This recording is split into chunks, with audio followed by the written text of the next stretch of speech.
I use it everywhere. Everywhere. There was a study that was conducted at a range of different universities for this experiment. Now, basically what they did is they went into universities all over the country in the US during a lunch break, and they got people to line up at the Xerox machine, and their goal was to see how far they could get in front of the people in front of them. And they were given 3 versions of script that they could use to ask to see if they could get in front. Now, version number 1, just what we would call a request only. Excuse me, I have 5 pages. May I use the Xerox machine? Now, if you've got a line of 10 people in front of you and someone comes up to you and says, excuse me, I have 5 pages. May I use the Xerox machine? What do you think most people are going to say? Do you think they're going to say yes or no? Well, here's the surprising thing. Just request only, 60% compliance. No valid reason, just a request. Now, this in itself goes to prove what point? The power of just asking. How powerful is literally just asking someone for something?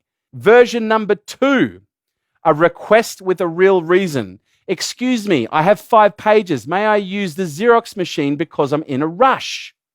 Now, because I'm in a rush, it's a legitimate reason. Now, please hear me. Version number 1, excuse me, I have 5 pages. May I use the Xerox machine? 60% compliance. Version 2, excuse me, I have 5 pages. May I use the Xerox machine because I'm in a rush? The only thing that was added is because, and I'm in a rush. Who wants to take a guess at the levels of compliance? 94%. That is massive. Now, version number 3, request with a fake reason.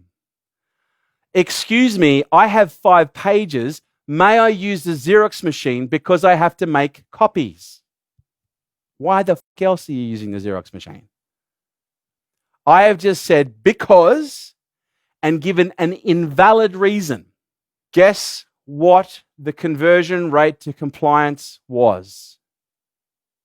93%. Only 1% difference. But why? Clean up your room. Why? Because I said so. Do the dishes. Why? Because I said so. Clean up your room. Why? Because I said so. Do your homework. Why? Because I said so. You have been conditioned your entire life to do things because someone told you to. And they said because, and either gave you a legitimate reason or gave you a bullshit reason or gave you no reason. Now, when you're a child and your parent gives you a directive and you say why and they say because, does it 99% of the time end in you complying with your parents? Yes or no? Yes. And so what happens is our parents, and this is multi-generational, right, have literally trained us to respond to because based on how it is used linguistically and culturally. Do this. But why, Mum? Because. Maybe a valid excuse, maybe not.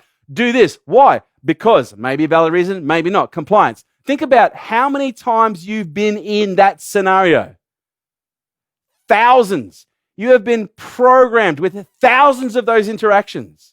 And so now when your brain hears because, do this because, most of you don't even listen to the reason why. You just hear because frame and you are activated. Where can we use the because frame? Everywhere. I use it everywhere. Everywhere. Well, why would you use it everywhere, Kerwin? Because it works. Do you see what I just did? See what I did?